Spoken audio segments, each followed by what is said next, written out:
கற்றலுக்கான மதிப்பீடு அப்படிங்கிற பாடப்பகுதியில் இன்னைக்கு நம்ம ஒரு சிறப்பான பட்டிமன்றம் பார்க்க போகிறோம். என்ன தலைப்பு அப்படின்னு பார்த்தோம்னா, இன்றைக்கு பல்வேறு வகையான மதிப்பீட்டு கருவிகள் வகுப்பறை சூழலில் மாணவர்களுக்கு நம்ம பின்பற்றிட்டு இருக்கோம்.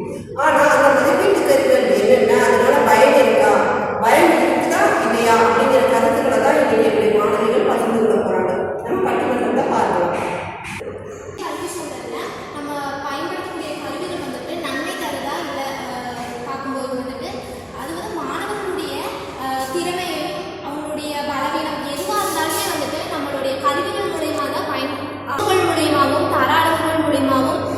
கருவிகள் யூஸ் பண்ணுறதுனால தான் மாணவர்களுடைய குறைகளாக இருந்தாலும் சரி அவங்களுடைய மேம்பாட்டுக்கும் உதவக்கூடிய முறையில் இருக்குது. பின்ன வந்துட்டு அவங்களுடைய கற்றல் சூழலில் முழு பங்களிப்பும் ஒரு உதவக்கூடிய முறையில் தான் அந்த கருவிகள் எல்லாமே இன்றைய சூழலில் வந்துட்டு இருக்குது. இந்த சிசி மெத்தடாக இருந்தாலும் சரி, யூனிட் டெஸ்ட்டாக இருந்தாலும் சரி, பின்ன தர அளவுகள் ஒவ்வொரு அவங்களுக்கு வந்துட்டு நம்ம ஒவ்வொரு ஆக்டிவிட்டிஸ் மூலமாக அவங்கள வந்துட்டு நம்ம மிக நன்றி இந்த மாதிரியெல்லாம் அவங்கள வந்துட்டு மோட்டிவேட் பண்ணக்கூடிய முறையில் இருக்கும்போது அவங்க வந்து கல்வியில் வந்துட்டு மேம்பட்டு உயர்ந்து நிற்கிற ஒரு சூழலை வந்துட்டு உருவாக்கி கொடுக்கறதுக்கு இந்த கருவியில் வந்துட்டு பயனுள்ள முறையில் தான் அமைஞ்சிருக்கு. கல்வி சூழலில் இந்த கருவியில் மதிப்பீட்டு கருவிகள் வந்துட்டு என்னோட பாயிண்ட் ஆஃப் வியூவில் பயன் தருதுன்னு தான் நான் சொல்லுவேன். அனைவருக்கும் வணக்கம். இன்னைக்கு என்ன சொல்ல போறோம்னு பார்த்தோம்னா, இன்றைய கல்வி சூழலை வந்து மதிப்பீட்டு கருவிகள் பயனுடையதா பயனற்றதாங்கிறது தான் நம்மளுடைய தலைப்பு. நான் வந்துட்டு இப்போ பயனற்றதுன்னு சொல்ல போறேன். சரணியா வந்து சொன்னாங்க பயனுள்ளதுன்னு சொல்றாங்க. பயனற்றது நான் ஏன் அப்படி சொல்றேன்னா, இப்போ நம்ம வந்து ஹேண்டில் பண்ற ஸ்டூடெண்ட்ஸ் எல்லாமே வந்துட்டு பிலோ 18, அதாவது சின்ன குழந்தைங்க, ஸ்கூல் குழந்தைங்க இருக்கும்போது அவங்களுடைய மனப்பான்மை வந்து எந்த அளவுக்கு குழந்தைத்தனமாக தான் இருக்கும். இப்போ மதிப்பீட்டு கருவிகள் என்னென்ன உற்று நோக்கல் இருக்கு, சரிபார்ப்பு பட்டியல் இருக்கு, தர அளவுகோல் இருக்கு, இந்த மாதிரிலாம் சில கருவிகள் இருக்கு. இது நம்ம கொஸ்டினரியே நம்ம கொடுக்குற தர அளவுகோல சரிபார்ப்பு பட்டியல ஒரு கொஸ்டினரி நான் தரேன்னா அவனுக்கு குழந்தைக்கு அவன் என்ன பண்ணணுன்றது ஸ்டாண்டர்டாக வந்து அவன் கரெக்டான ஆன்சர் பண்ணுவாங்கிறது வந்து கண்டிப்பாக டவுட் லிஸ்டாக தான் இருக்குது. இப்போ கொஸ்டின் கொடுத்து அதுக்கு வந்து நீ சரியாக தரட்டிக்கு போடு, தராவுக்கு போகலாம், அதுக்கு எந்த அளவுக்கு மதிப்பு தருவேன், மிக நன்றா சராசரியாக தருவேன் சொல்லி அவன் கொஸ்டின் கொடுத்தா அவனுக்கு விளையாட்டாக தான் தெரியும்.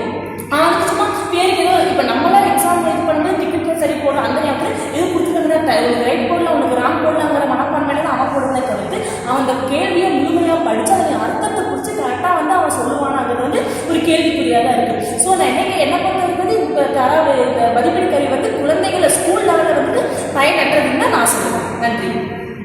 அனைவருக்கும் வணக்கம். இப்போ நம்ம பார்க்க போது இன்றைய கல்வி சூழலில் பயன்படுத்தப்படும் மதிப்பீட்டு கருவிகளின் பங்கு வந்து பயனுடையதா பயனற்றதா அப்படிங்கிறது தான் பார்த்துட்டு இருக்கோம். அதில் வந்து நான் வந்து பயனுள்ளது அப்படிங்கிறத பற்றி பேசுகிறேன். எதனால பயனுள்ளது அப்படின்னு பார்த்தீங்கன்னா, மாணவர்களோட அறிவு திறனை கண்டறிய வந்து பயன்படுத்தப்படுது. ஆசிரியர்களுக்கு வந்து கற்பித்தல் முறையை மேம்படுத்துறதுக்கும் பயன்படுத்தப்படுது. இப்போ வந்து ஒரு குழந்தை வந்து ஒரு பாடத்தில் பின்தங்கி இருக்கானா, அந்த பாடத்தில் இருக்கிறத நம்ம வந்து புரிஞ்சுக்கிட்டு அவன் எந்த அளவுக்கு அந்த பாடத்தில் பின்தங்கி இருக்கான் அப்படிங்கிறத தெரிஞ்சு அவனோட பலவீனங்களை அறிஞ்சு அவனுக்கு தகுந்த மாதிரியான முறையை வந்து நம்ம மேம்படுத்த முடியும். அதனால பயனுள்ளதாக இருக்குன்னு சொல்லலாம். இப்போ அவங்க சொன்ன மாதிரி மோனிஷா அவங்க சொன்ன மாதிரி வந்து கருவிகள் இல்லாமல் எந்த இதுவும் பயன்படுத்த முடியாது. இப்போ அவங்கள ஒரு உற்றுநோக்கல் மூலியமாக கூப்பிட்டு கவனிச்சாதான் அவங்க என்ன செய்கிறாங்க அப்படிங்கிறத வந்து நம்ம தெரிஞ்சுக்க முடியும். அதனால இன்றைய சூழலில் வந்து மதிப்பீட்டு கருவிகள் மிக முக்கியமானது அப்படிங்கிறது தான் என்னோட பதிலாக இருக்குது. அனைவருக்கும் வணக்கம். இன்றைய கல்வி சூழல் வந்து பயன்படுத்தக்கூடிய மதிப்பீட்டு கருவிகள் வந்து பயனற்றதுன்னு சொல்லி சொல்கிறாங்க. வந்து பயன்படுத்தக்கூடியதுன்னு சொன்னாங்க.